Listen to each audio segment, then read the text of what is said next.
인도의 선교사였던 폴 브랜드 박사가 몸이라는 선물이라는 책을 저술했습니다. 이 책에 자신이 선교사가 되었던 가장 큰 이유는 하나님의 사랑 때문이었다. 하나님의 사랑을 입었기 때문에 그 사랑을 전하지 않을 수가 없어서 선교사가 되었다라고 고백했습니다. 그 책에서 예수님은 하나님의 본체 형상이시며 예수님은 하나님의 모습이라는 겁니다. 그리고 친히 이 땅에 말씀이 육신이 되어서 우리 가운데 오셨고 또 육체를 입으시고 이 세상에 사셨고 우리의 연약함을 공감하셨으며 우리를 멀리서 그냥 사랑만 하시는 게 아니라 우리의 구원과 도움을 위해서 우리 곁으로 오셨다 이렇게 적었습니다. 그런데 예수님은 세상의 작은 반경에만 3년 공생에 활동하셨을 뿐, 그 인도의 겔트족, 또 중국, 그 다음에 아즈텍 사람들에게 평생 그분이 살아계시는 동안 아무런 영향력을 미치지 않으셨다. 이렇게 적었습니다. 대신 예수 그리스도께서는 장차 온 세상으로 퍼져나가 도처에 필요한, 도움이 필요한 이 사랑을 베풀 수 있는 사명의 시동을 걸었다. 우리가 세상을 다 변화시킬 수는 없지만 이 땅을 하나님의 임재와 그리고 사랑으로 충만하게 하고자 힘쓸 수 있는데 우리가 사람들에게 사랑을 베풀고 도우려고 하고 내미는 손은 바로 그리스도의 몸의 손이다 이렇게 적었습니다. 그러면서 그가 이렇게 고백했습니다. 나는 테레사 수녀와 만나 교제를 나누는 특권을 누렸다. 그녀는 캘커타에서 인도의 최하층민을 섬긴 공로로 노벨 평화상을 받았다. 그녀가 이끌던 수녀원은 죽어가는 병자들을 찾아 뒷골목, 쓰레기 더미를 뒤지며 먹고 끼니를 때우는 사람들 중에 한센스병으로 옛날 성경에 기록되어 있는 문둥병이라고 일컬었죠. 이 그림들도 있었는데 그래서 나도 어떻게 해야 한센병에 적절히 대처할 수 있을지 수녀님과 몇 차례 상의한 적이 있다. 그녀를 따르던 사랑에 소속된 수녀회들은 거리에 거린들을 발견하면 병원으로 데려가 온통 사랑으로 에워싼다. 그러니까 사랑으로 대해줬다는 거죠.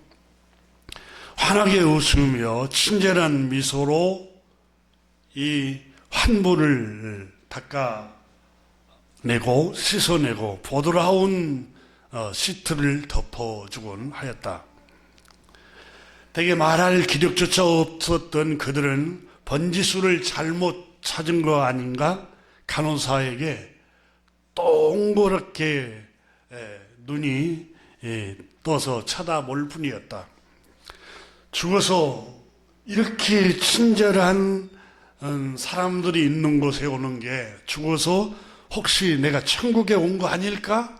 착각할 정도로 이 사랑의 수녀회에서 이 사람들을 돌보았다. 어째서 이렇게 갑자기 사랑을 쏟아부으며 영양가가 있는 뜨끈한 국물을 입에 살살 떠 넣어주는 것일까? 이 환자들은 그런 생각을 했을 것이라는 겁니다. 뉴욕의 한 기자가 테레사 수녀에게 이런 질문을 던졌다.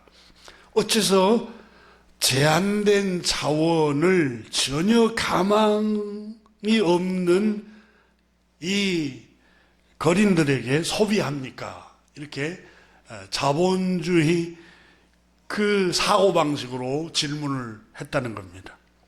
왜 차라리 조금이라도 재활 가능성이 있는 사람들을 돌보지 않고 전혀 희망이 없는 사람들을 이렇게 투자를 하고 돌봅니까? 라고 물었습니다. 대다수 환자가 며칠이나 몇 주 만에 죽어나가니 도대체 진료소의 치료 성공률이 얼마나 됩니까? 테레사 수녀님은 이 말을 듣고 그를 응시하며 이 기자를 응시하며 질문을 듣고 있었다. 그런데 그러면서 도대체 어떤 인간이 이런 것을 묻는지 이해하려고 했다. 어차피 그가 납득할 만한 답은 그 수녀님에게 없었다. 수녀님은 부드럽게 말을 했다. 기자님, 이 불쌍한 사람들, 이 사람들은 평생 개와 같은 취급을 당하며 살아왔습니다. 아무도 자기를 원하지 않는 그 심정이야말로 세상에서 가장 큰 병입니다. 그러니 천사처럼 죽을 권리가 있지 않을까요? 이렇게 대답했다는 글을 이 폴 브랜드 선교사님이 자기가 저술한 책에 기록을 해놓고 있습니다. 저는 이 글을 읽으면서 두 가지가 다가왔는데, 하나는 우리는 예수 그리스도의 사랑을 온 세상 도처에 퍼뜨리는 사명을 부여받은 사람들이라는 겁니다. 그리스도인들이, 모든 그리스도인들은 하나님의 사랑을 받았습니다. 그 사랑이 예수 그리스도의 모습입니다. 그분은 자신의 몸을 우리를 위해서 십자가에 다 내어주었습니다.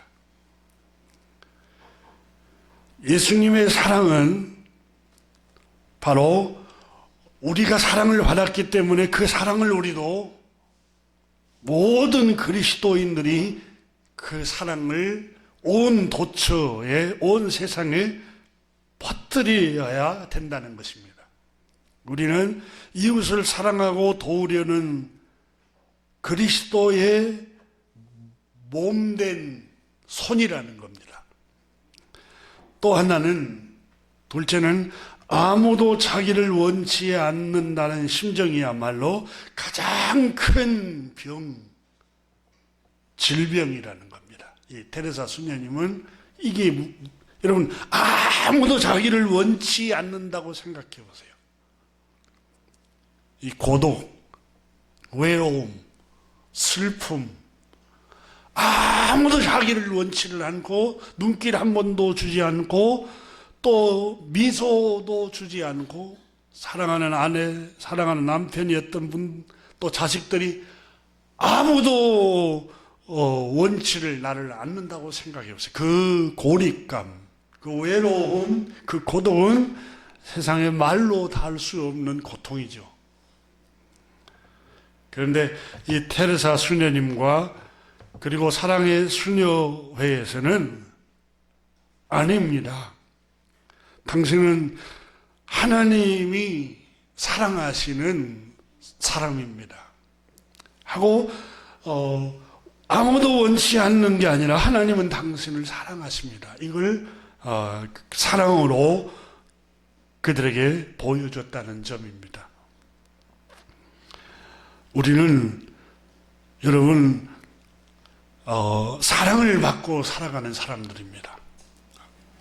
아무도 나를 원치 않아, 나를 부담스러워해, 나를 조금 짐으로 생각해.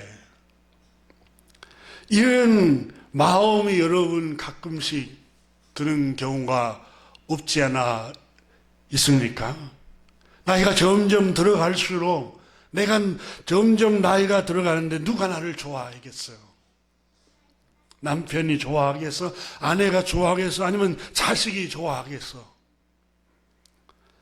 아니면 내가 이렇게 가난하고 이렇게 형편이 어려운 사정에 처해 있는 모습을 보고 누가 부담스러워서 나를 가까이 할 수 있겠어? 스스로 여러분 위축되는 일은 없습니까? 하나님은 우리를 여전히 사랑하고 계십니다. 성경은 우리가 계속해서 하나님은 너를 사랑하고 있어. 모든 사람이 돌을 들고 던지려고 정죄해도 하나님은 너를 사랑해. 그래서 구주를 보내셨어. 우리는 하나님이 우리를 사랑하신다는 것을 성경은 우리에게 증언하고 있습니다.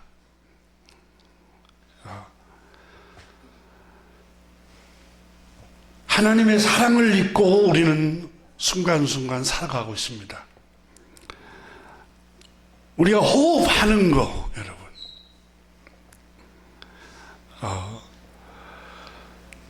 우리 주님께서 공중나는 새를 보라.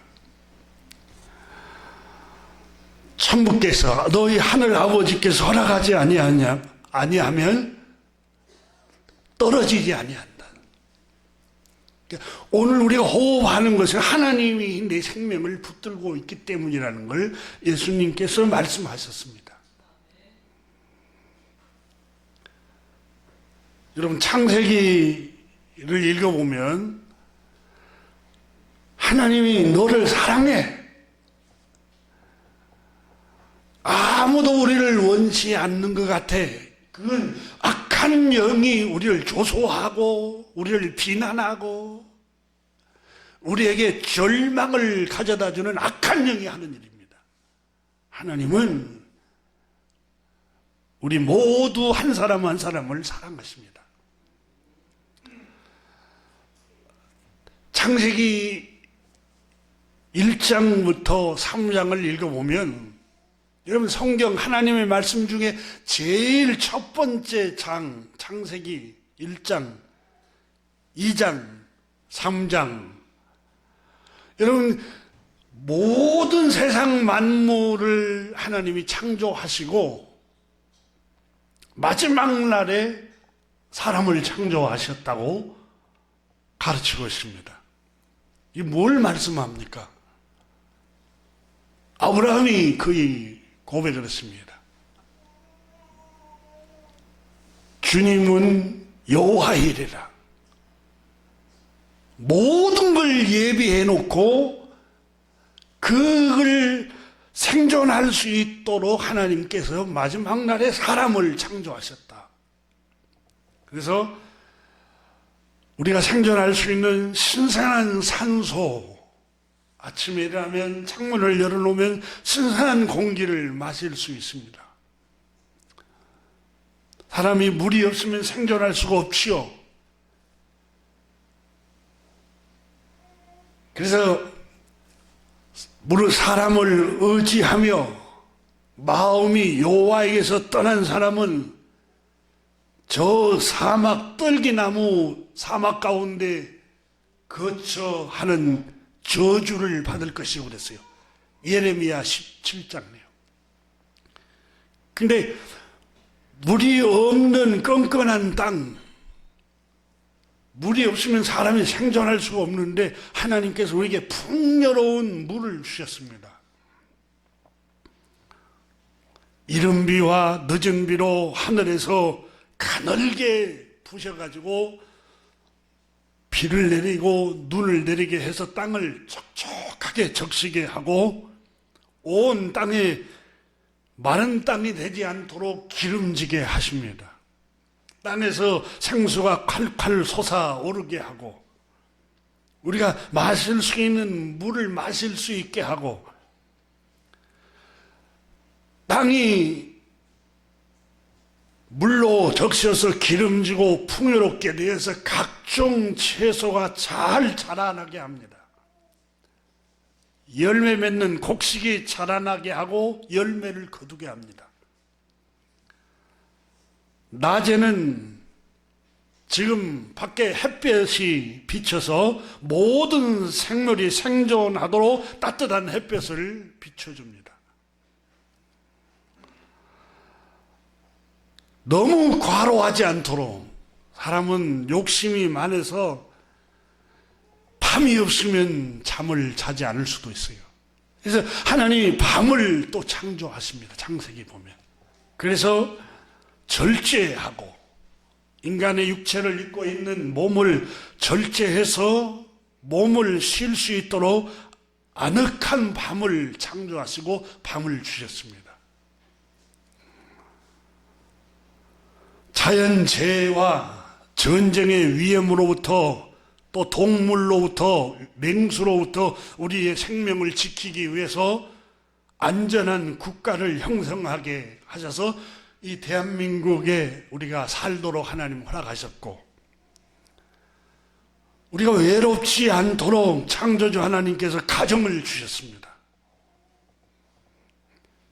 부모님을 주셨고 자녀들을 주셨습니다. 그리고 형제들을 주셨습니다. 우리에게 용기를 주고 우리를 사랑하고 계시고 우리와 함께 하신다고 끊임없이 말씀하시는 하나님의 말씀을 교회를 통해서 우리에게 주셨습니다. 일용할 양식을 주시고 직장을 주셨고, 부지런함과 성실함만 있으면 밖에 나가서 얼마든지 하루 먹을 수 있는 만나를 거둬들일 수 있습니다. 그런 환경을 우리에게 주셨습니다.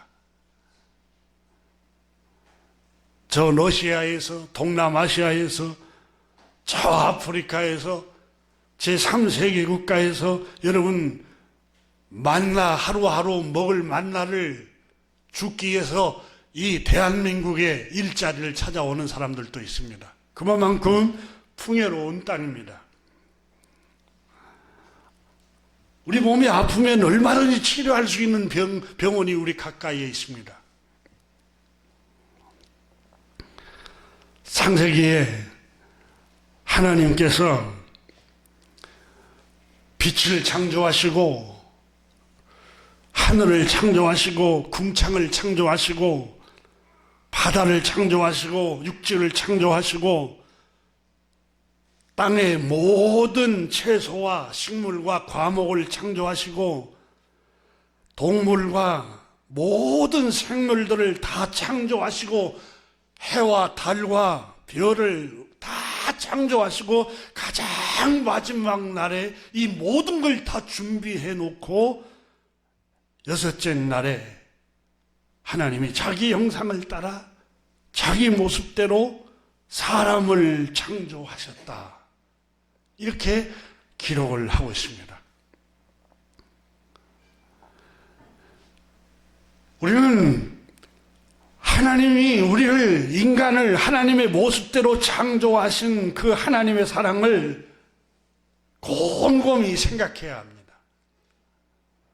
묵상해야 합니다.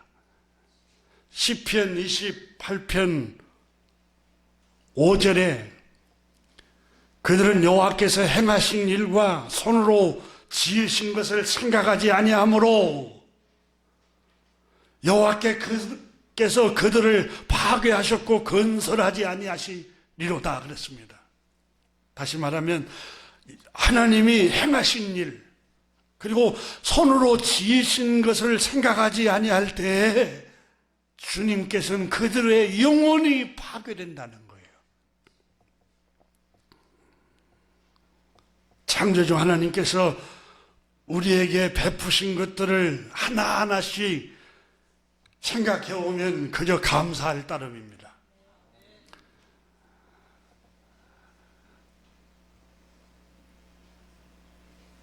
창세기 3장에 보면 하나님의 형상을 따라 하나님의 모습대로 인간을 창조하셨다고 기록하고 있습니다. 인간은 흙으로 육체로 지어질 뿐만 아니라 흙으로 빚으시고 그 안에 영혼을 불어넣습니다. 그래서 인간은 하나님의 형상을 닮았다, 영적인 존재라고 기록을 하고 있습니다. 육체만 갖고 있는 게 아니라 영이 우리 안에 있다고 기록을 하고 있는데, 아무리 우리의 육체 외모가 일그러지고 몸에 상처를 입고 세포가 노화가 되어가고 늙어서 마침내 육신의 세포는 언젠가는 흙의 기본 원소로 돌아가 부식토가 되어도 우리의 영혼은 계속 된다는 겁니다. 육체의 세포가 죽고 퇴화되어 가도 우리의 영혼은 늙지 않고 퇴화되지 않고 영생한다는 겁니다. 이것이 하나님의 형상을 닮은 사람의 모습, 영적인 모습이라는 겁니다. 그래서 하나님의 형상을 닮은 영적인 모든 사람은 물질적인 것으로만 만족하지 않습니다. 물질적으로 풍요로워도 심령이 공고하면 불행해집니다. 동물은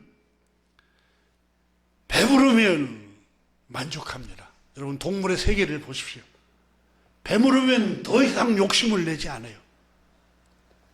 자기가 배부르면 더 이상 사냥을 하지 않습니다. 근데 인간은 아무리 배부르고 풍요로워도 끊임없이 부족함을 느낍니다. 공허함 속에서 살아갑니다. 여러분, 저 거대한 지구촌에서 제일 큰 러시아라는 나라가 뭐가 부족해서 또 옆 나라를 탐을 합니까? 이게 인간의 이 모습을 보여주고 있습니다. 물질적인 욕구만으로는 인간은 만족하지 않습니다. 하나님께서 우리에게 베풀어 주신 것들을 한번 생각해 보십시오.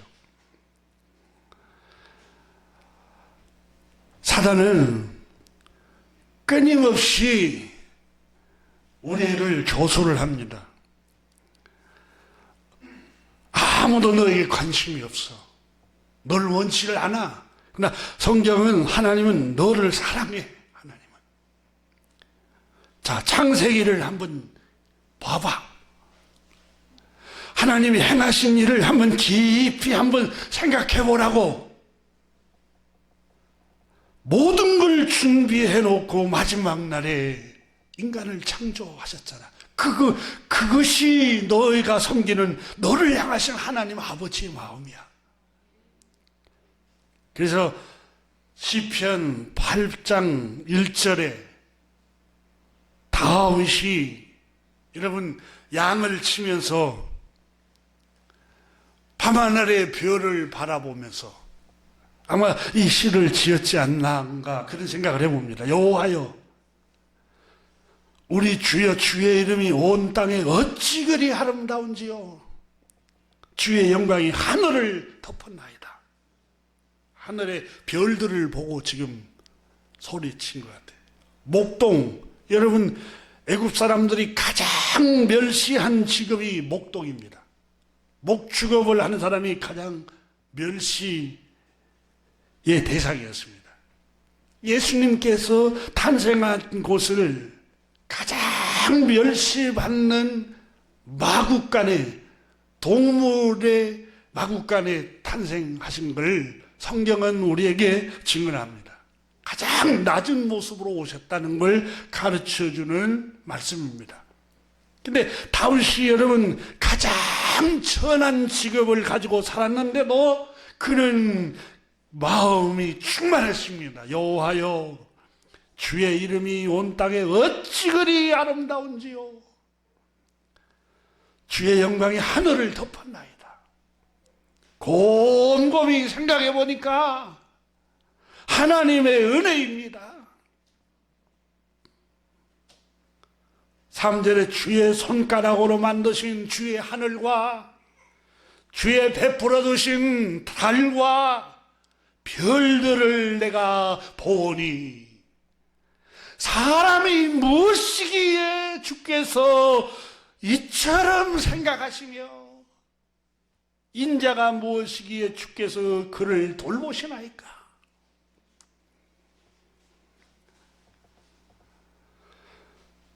그를 하나님보다 조금 못하게 하시고 영화와 존귀로 관을 씌우셨나이다. 주의 손가락으로 만드신 것을 다스리게 하시고 만물을 그 발 아래 두셨으니 곧 모든 소와 양과 짐승이며 공중의 새와 바다와 물고기와 바닷길에 다니는 것이니이다. 여호와여, 주의 이름이, 우리 주의 이름이 온 땅에 어찌 그리 아름다운지요. 양을 치면서 다윗은 하늘을 보면서 밤하늘이 너무너무 아름다웠게 자기가 누워있는 그곳을 비추고 있는 모습을 보고 창세기를 아마 생각했을 것 같습니다. 만약 해와 달과 별을 창조하기 전에 먼저 나를 지었다면 얼마나 깜깜한 어두움 속에서 살아야만 했을까. 그런데 다윗이 고백하기를 여호와여, 주의 손가락으로 만드신 주의 하늘과 달과 저 천체 별들을, 태양 별들을 바라보니 어찌 그리 주께서 사람이 무엇이 간데 이처럼 생각하십니까? 여러분, 목동으로 있습니다. 천한 직업으로 있습니다. 동물의 똥을 치고 동물을 기르는 일을 하고 있는데도 여호와여, 내가 무엇이 간데 주께서 이처럼 생각하십니까? 여러분, 이 고백을 했어요. 그가 무슨 권력을 얻어서 그 고백한 게 아니고, 소유가 많아지고 풍요로워져서 그 고백을 하는 게 아니고, 재산이 부가 늘어서 그 고백을 한 게 아니라 목동으로, 아버지의 목동으로 일꾼으로 살면서 주여, 내가 하늘을 우러러 보니 주의 손가락으로 만드신 주의 하늘, 주의 창조물, 주님이 만드신 저 달과 태양을 바라보니 기가 막힙니다. 하나님 주께서 나를 얼마나 사랑하시고 생각하실 건데 주께서 먼저 그것들을 예비해 놓으셨습니까? 우리는 옆집 사람보다 형편이 더 안 좋아, 친구보다 연봉이 적어, 더 진급을 안 했어, 내 자식이 다른 친구나 형제, 이웃에보다 명문대를 못 나와서, 여러분, 이렇게 우리는 늘 비교를 하는데 오늘 성경은 뭐라고 말씀하시냐면 하나님께서 행하신 일, 하나님이 만드신 일을 깊이 묵상하라는 거예요. 창세기 3장에 보면은 인간이 불행하게 된 원인을 기록하고 있습니다.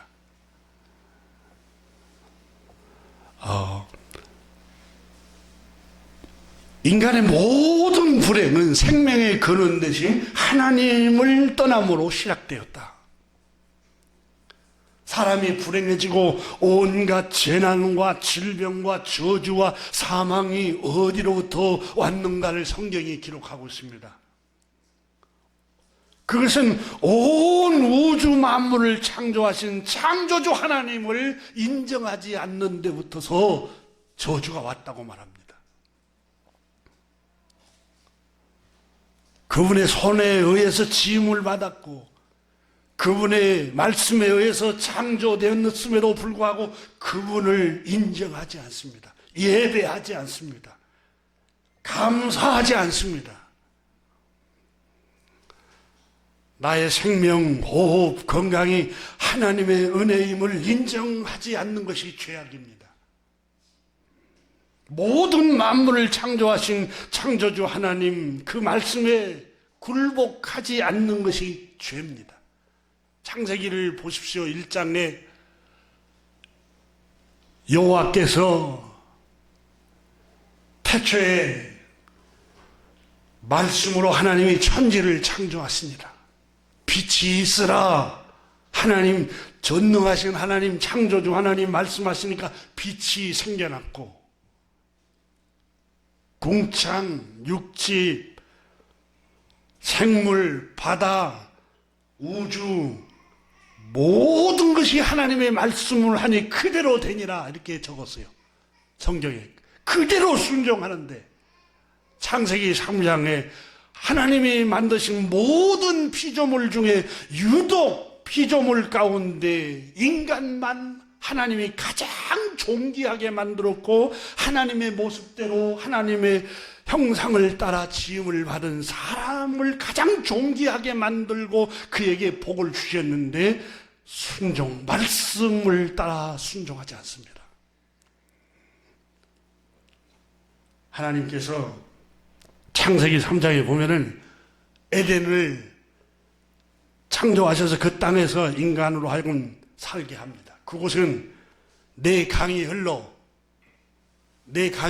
그랬습니다. 기름진 땅이고 목마르지 않는 풍요로운 땅임을 상징합니다.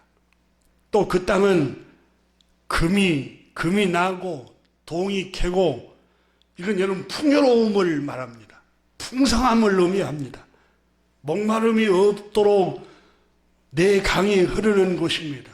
각종 실과를 다 창조해놓고 원하면 무엇이든지 그걸 먹고 살 수 있도록 자유를 주셨습니다. 그런데 인간에게 유익되지 않고 저주가 되고 영원한 불행을 가져오는 건 하나만 금했습니다. 명령을 주셨습니다. 말씀을 주셨습니다. 선악을 알게 하는 동산 중앙에 있는 나무의 열매를 먹지 말라. 이거는 문자적으로 해석할 전통적으로 해석합니다.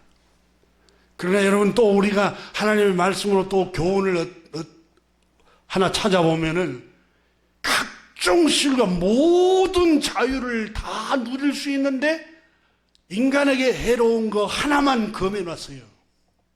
하지 말라.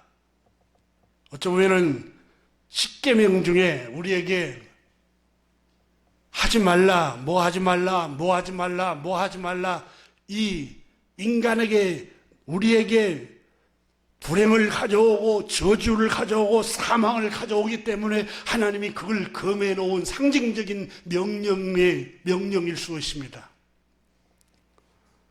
물론 문자적으로 전통적으로 해석하는 게 정확합니다. 그러나 상징적으로 그 명령은 하나님의 말씀의 계명을 말합니다. 계명을 말하고 있어요. 그래 사단은 아담과 하와에게 찾아왔습니다. 여러분, 창세기 우리가 가장 강교한 뱀의 상징의 모습으로 왔습니다. 간교하다. 이 뱀이 상징하는 게 뭡니까? 속이는 자예요.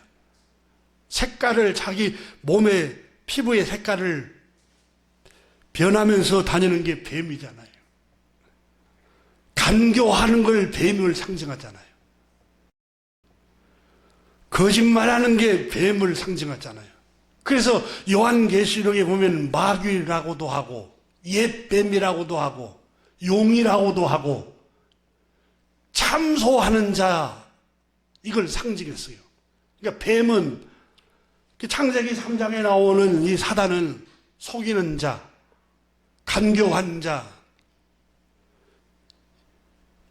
이 악한 영 사단은 아담과 하와에게 찾아왔어요. 어떻게 찾아왔을까요? 마태복음이나 요한복음을 읽어보면 마음과 생각에 왔겠지요. 아담과 하와에게 마음과 생각으로 들어왔겠지요. 어떻게 해요? 사단이 질문합니다. 동산의 모든 실과를 먹지 말라고 하더냐? 아니, 모든 실과를 다 자유롭게 먹을 수 있도록 하게 하셨어. 한 가지만 못하게 하셨어. 그걸 먹으면 저주받고 죽는데. 아니야, 사단이 말합니다. 너 왜 그걸 먹지 못하게 할까? 생각해봐. 하나님과 같이 될까봐 못 먹게 한 거야. 그때부터 불만을 품습니다. 창세기는 여러분 불만을 품었다고 직접적으로는 기록이 안 됐지만 그 문맥을 읽어보면 그때부터 왜 그것만 못 먹게? 여러분 생각해 보세요. 각종 실과를 자유롭게 누릴 수 있는 하나님이 베푸신 것들이 너무 많아요. 근데 하지 말라고 한 거 하나만 가지고 불만을 품고 살아갑니다. 이게 마귀가 하나님의 형상을 닮은 사람들에게 하는 악한 영의 유혹입니다. 무슨 소리야? 죽지 않아. 아니, 어째서 이 나무 열매를 먹지 말라는 거야? 웃긴다. 이것을 먹는 날에 너의 눈이 밝아서 하나님과 같이 될 거야. 계속 불만을 부추깁니다. 끊임없이 불평과 불만을 넣어 놓았습니다. 여러분, 그거 아니어도 자유가 얼마나 많습니까? 각종 실과를 다 먹을 수 있는 하나님이 예비해 놓은 것들이 너무 많아요. 물 강이 흐르죠. 금이 나죠. 각종 실과가 나죠. 그런데 지금 주신 복을 생각하지 않고 없는 것, 금한 것, 그것만 갖고 계속해서 불만을 품게 하는 거예요. 이 말씀을 생각하면서 그런 생각을 준비하면서 여러분, 우리에게 베푸신 은혜가 얼마나 많습니까? 그런데 내게 없는 거, 그건 너 없잖아. 이웃집은 있는데 그래서 네가 불행한 거야. 다른 사람은 거기를 누리고 있는데 너는 그거 못 누리고 있잖아. 그래서 네가 불행한 거야. 사단은 끊임없이 우리를 참소하고 비웃고 조소하게 만들고. 여러분, 하나님은 내게 주신 복이 있습니다. 내게 주신 수많은 복을 하나님이 주신 것을 생각해야 됩니다. 세상 풍파 너를 흔들어 약한 마음 낙심하게 될 때에 끊임없이 세상 풍파로 흔듭니다. 이웃과 비교하게 만들고 친구와 비교하게 만들고. 여러분, 우리 한국 사회가 특히 계속해서 끊임없이 비교하게 만들어요.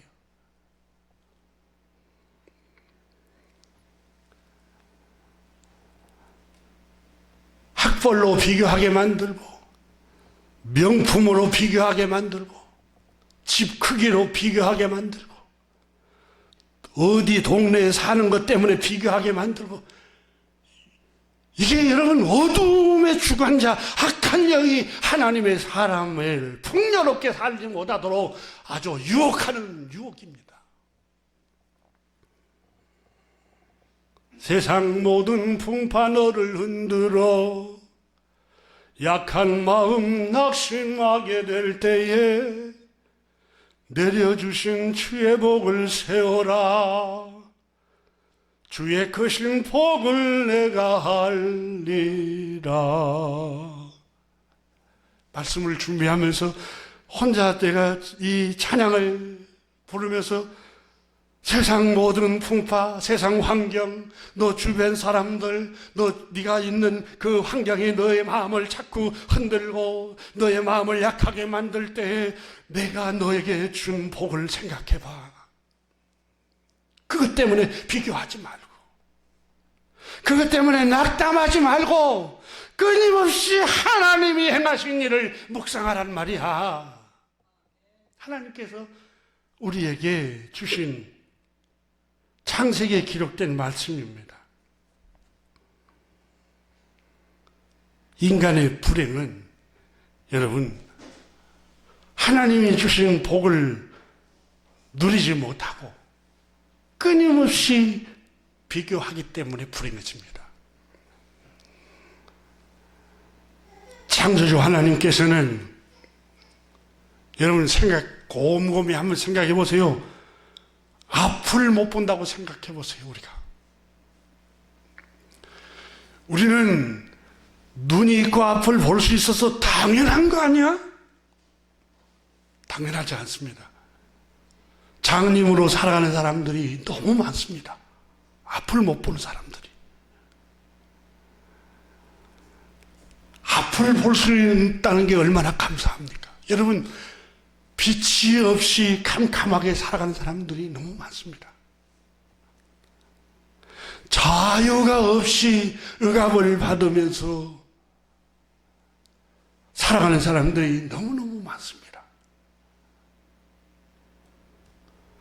우리에게 자유가 있고 빛을 볼 수 있고 우리 예배를 끝나고 밖에 나가면 햇빛을 볼 수 있고 햇빛이 있는 게 얼마나 감사한 일인지 모릅니다.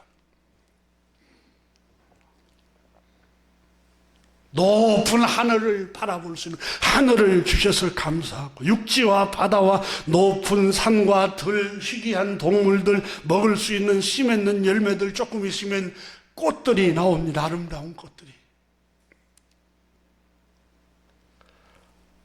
그런데 우리는 감사하지 못하고 있습니다. 왜요? 당연하니까. 봄에 꽃 피는 거 당연한 거 아니야? 내가 볼 수 있고 들을 수 있는 거 당연한 거 아니야? 걸을 수 있는 게 당연한 게 아니야? 여러분 하나씩 잃어갈 때 이게 은혜인 줄을 몰랐구나. 하나님이 내게 그저 주시는 은혜였는데 그걸 하나씩 쇠퇴해가고 잃어갈 때 그게 한량없는 하나님의 은혜였구나. 그걸 알아가게 됩니다.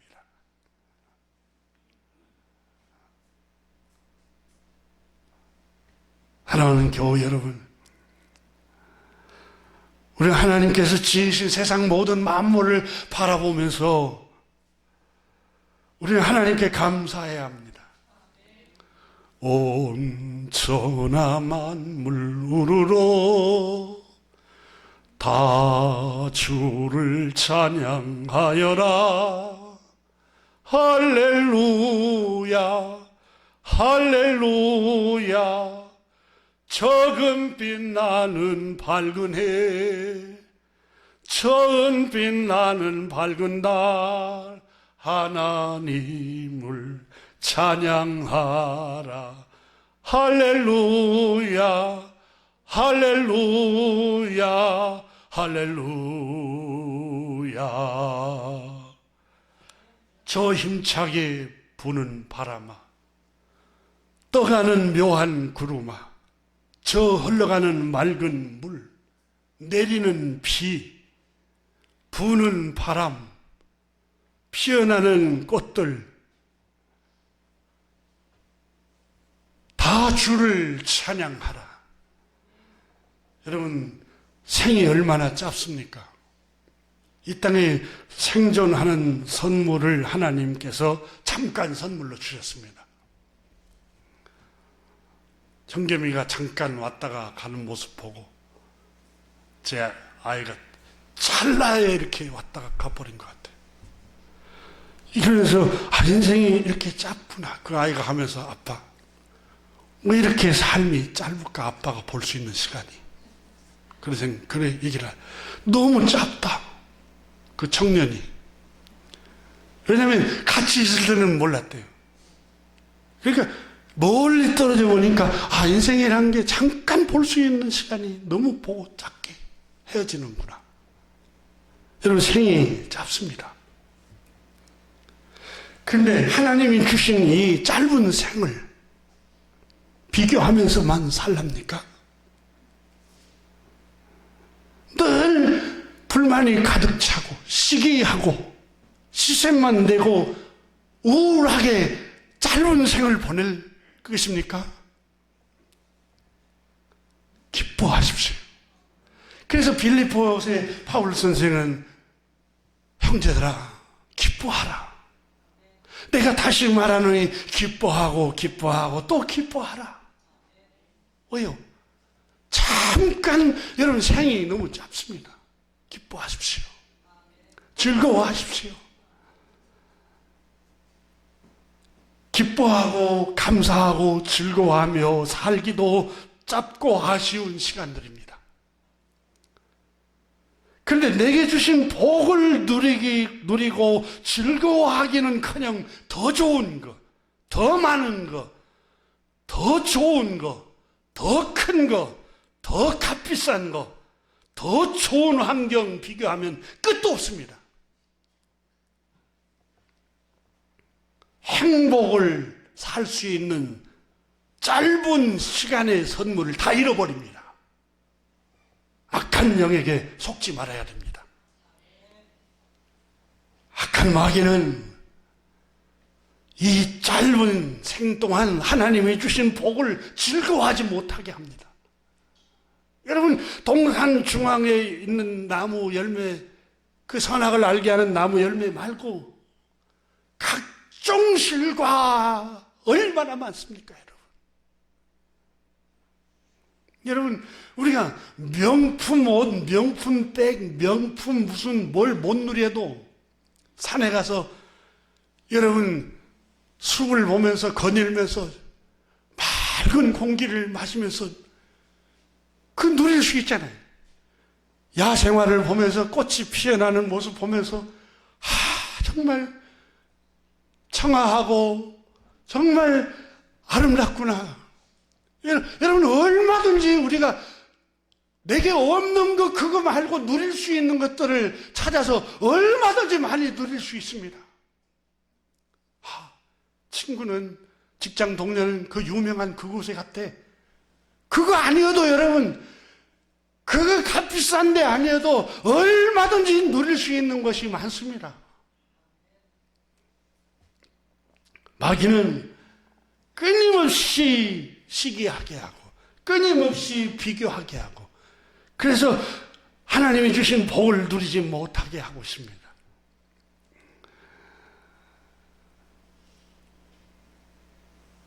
항상 기뻐하라.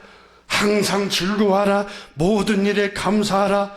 어려운 여러 가지 시련을 만나도 기뻐해라. 야고보서 1장에 보면은 형제들아 너희가 여러 가지 시련을 만나거든 온전히 기쁘게 여기라. 그 말은 절망하고 낙담하지 말아라. 왜냐하면 조금도 부족함이 없는 사람으로 만들기 위함이다. 여러 가지 시험을 만나거든 기쁘게 여기라. 그게 많은 게 아니라 하나님이 조금도 부족함이 없는 하나님의 사람으로 만들기 위한 하나님의 사랑이라. 이게 믿음의 세계입니다. 겨우 여러분 환난을 만나면 세상 사람들은 좌절하고 낙담하고 절망하고 자포자기하는데 믿음의 세계에는 조금도 부족함이 없도록 하나님이 나를 단련하시구나. 이게 믿음의 세계예요. 요한복음 10장 33절에 너희가 세상에서 환난을 당하나 담대하라. 내가 세상을 이겼노라 라고 말씀합니다. 여러분 환난이 사전에는 이렇게 적었습니다. 경제적으로는 가난하고 궁핍한 것, 육체적으로는 피로와 질병으로 인해 고통스럽고 공고한 것, 사회적으로는 온갖 역경과 시련을 당하는 것, 인격적으로는 비천한 상태에 빠지는 것을 가리킨다 그랬어요. 환난이란 근심, 재난, 고난, 고통을 의미합니다. 이와 같은 환난을 당할 때 주님이 뭐라고 말씀하셨느냐? 너희가 세상에서 환난을 당하나 담대하라. 여러분 여호수아가 환난을 당했습니다. 지도자 모세를 잃어버렸을 때 하나님이 여호수아에게 큰일 났다 너.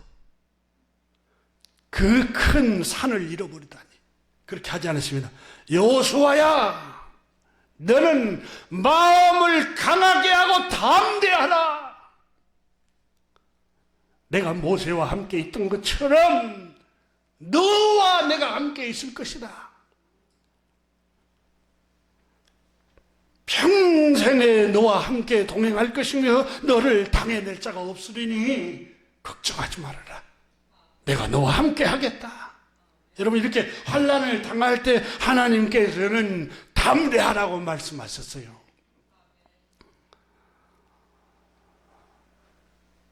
여러분, 하나님의 말씀은, 믿음의 세계는 하나님의 놀라운 신비가 들어있습니다.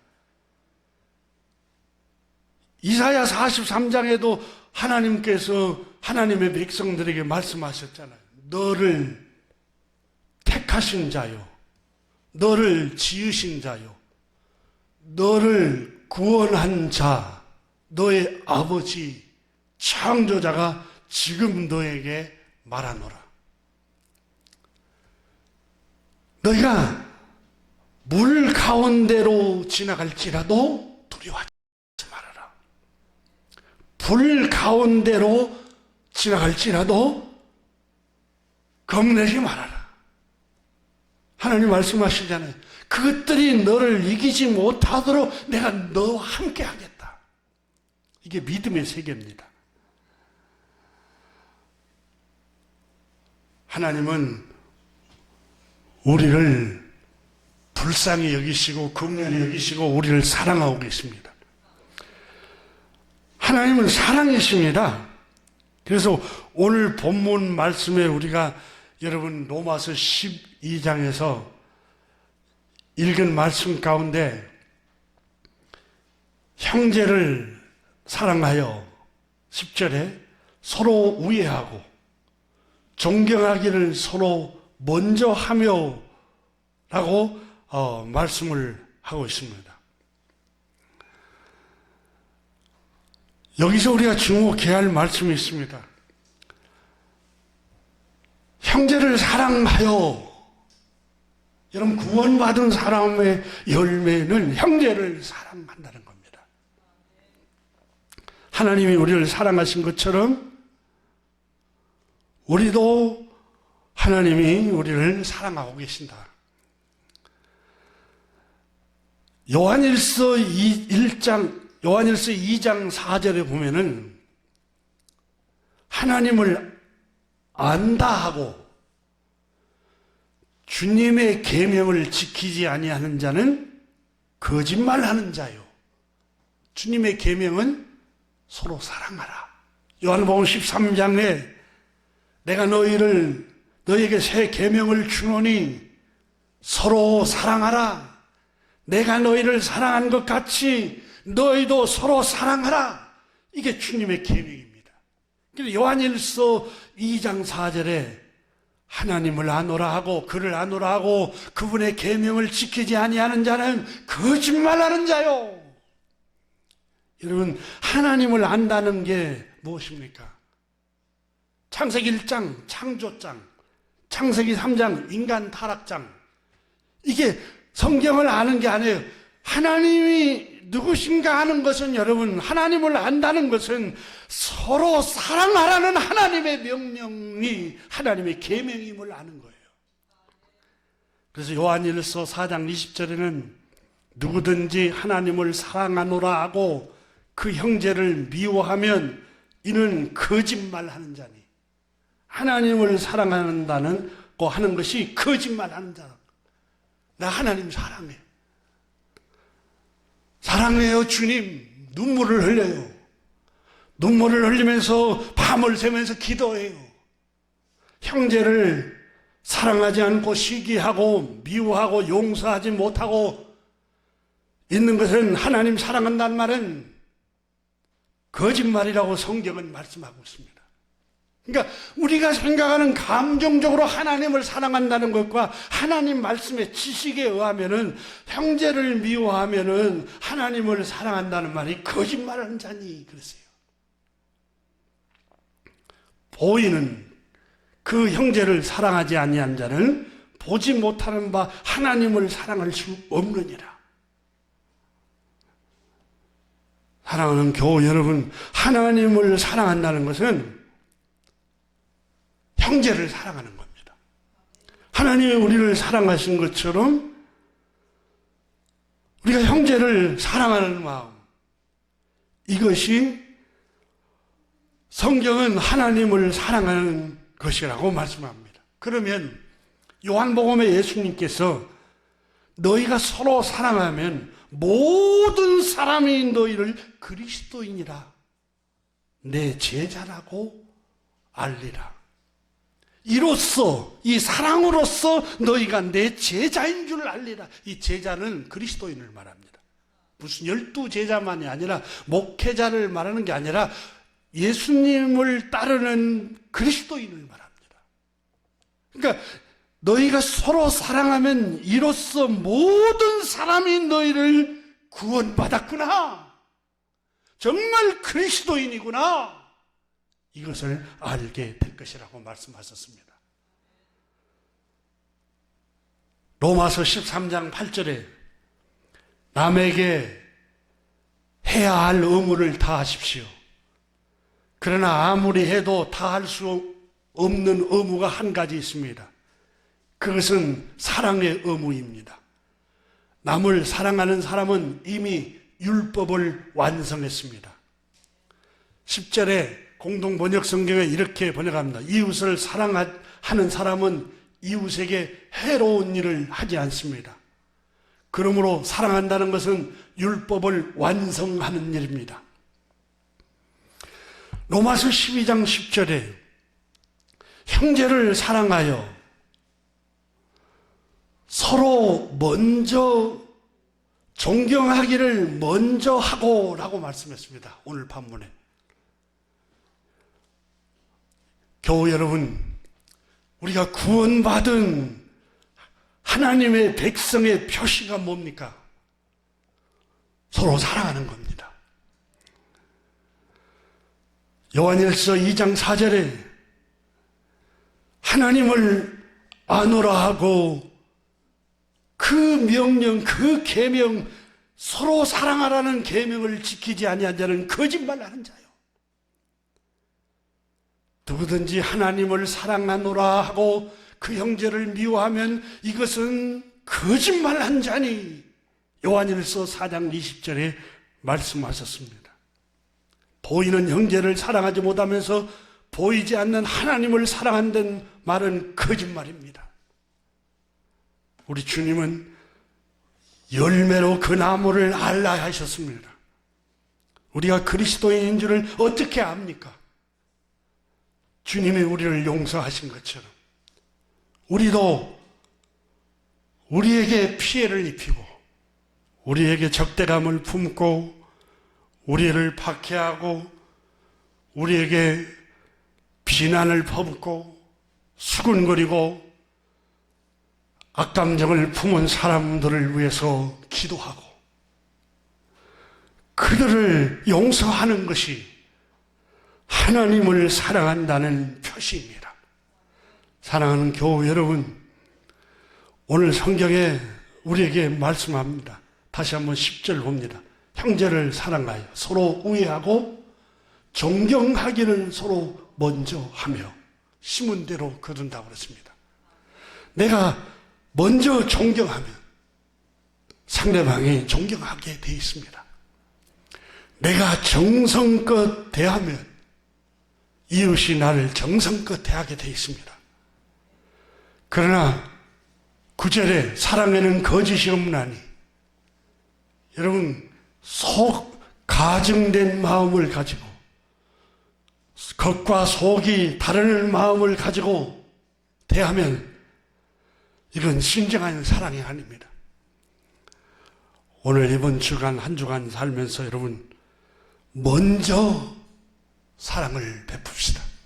먼저 친절하고, 먼저 온유하고, 먼저 웃음을 주고, 먼저 손 내밀고, 먼저 여러분이 존경하는 마음 갖기를 주님의 이름으로 축복합니다. 기도하겠습니다. 하나님.